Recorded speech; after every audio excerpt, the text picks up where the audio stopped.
Hi everyone, Dr. Eric here with a follow-up to my Wednesday podcast on heuristics. A little bit earlier this morning I posted a challenge or an equation on the operator to owner and vet truck forums. And what I was trying to do is stimulate a little conversation within our communities about heuristics and a little bit about the base rate fallacy. And what I mean by that is the base rate fallacy is a type of heuristic. And it's our brain's tendency to give more weight to information than it particularly should. And sometimes it'll even ignore the normal probabilities or other diagnostic information we might even take in. This will often become more relevant when we're talking about a single individual. And what happens is we focus on the symptoms of that individual or the diagnostic values from that individual, and sometimes gloss over or forget to take into account normal population base rates for diseases or other incidences.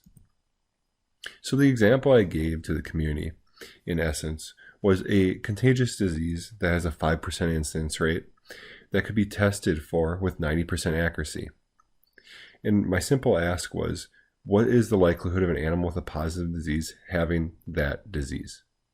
So I'm sure I gave a lot of people PTSD about sensitivity and specificity from this question. But what I wanted to do again is reinforce that base rate fallacy heuristic and its effect on medicine. So if you guys were working this up and if you participated in this, some of you probably made that sensitivity specificity table. I find a graphic like this a little bit easier to follow along with.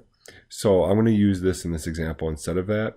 But by all means, please use that if you think of using it in the future. In this equation, I started with 100,000 baseline animals, and with a 5% disease incidence rate, that resulted in 5,000 animals with the disease and 95,000 animals without the disease.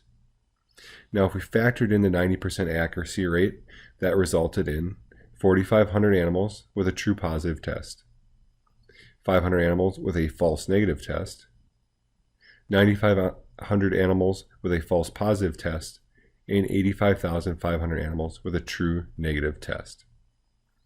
So again, how do we get from this to the actual chances that an animal has the disease? And what many people will do is they'll say, I tested this animal for this disease. The test accuracy is 90%. So there's a 90% chance that that animal has the disease. But again, that doesn't take into account the incidence rate in the population. So how do we do that? And we calculate the chance of disease with a positive test by taking the true positives over the true positive plus the false positive. And in this case, it's 32%. Now, when this challenge was given to medical students, they found that 50% of medical students, when they were asked a similar question, but in this particular example, they use a 95% accuracy rate of their test. But when medical students were asked this question, 50% thought the likelihood of that person having disease was 95%. Now, I'd like to think maybe we have a little bit better training than they do, but we have very similar trainings. So this is something that we definitely have to be cognizant of when we're interpreting our test results. So just keep that in mind every time you get your test results. And also, don't ever forget about heuristics. And if you're interested in more information, listen to our podcast from Wednesday or tune in next week for some more information. Also, we're going to have some basically small blog articles available within Operators to Owners as unique content. So you can join Operators to Owners Facebook group at otovets.com/Facebook-group. Thanks for tuning in with me today, guys, and carry on.